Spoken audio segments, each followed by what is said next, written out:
Баршаңызға қайырлы күн. Бүгін бархатный блинчиктер дайындаймыз. Бұл блинчиктердің рецептісі өте оңай, бір дайындағаннан да шығады. Барлық ингредиенттер және олардың мөлшері төменде описанияда қалдырылған. Ең алдымен жұмыртқамызға қант саламыз, тұз саламыз, жақсылап араластырамыз. Оны венчикпен жасаңыздар да болады, немесе осылай миксердің көмегімен де жасауға болады. Енді жылы сүтімізді 100 мг құямыз. Жалпы бізге жарты литр керек. Араластырамыз. Енді осы массамызға барлық ұнымызды електен өткізіп саламыз. Тағы да жақсылап біркелкі болғанша араластырамыз.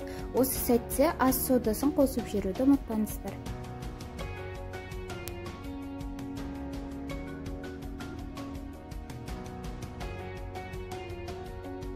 Жандарында қалған қамырды да, ұндарды да барлығын біркелкі болғанға дейін араластырамыз.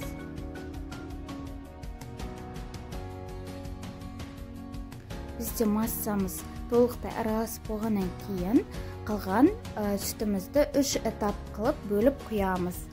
Соңында сұйық май құямыз. Менде бұл күнбағыс майы болды.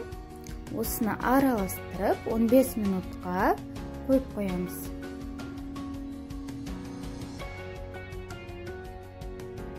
Консистенциясы осылай болып шығу керек.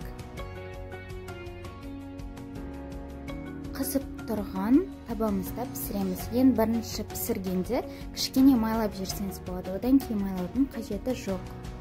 Мінекей біздің бархатный, өте нәзік, дәмді әрі тез дайындалатын блинчиктеріміз дайын болды. Астарыңыз дәмді болсын. Егер рецепт ұнаған болса, арнаға жазылып, жаңа рецептерді жіберіп алмас үшін қоңыраушаны басып қойды ұмытпаңыздар. Астарыңыз дәмді болсын.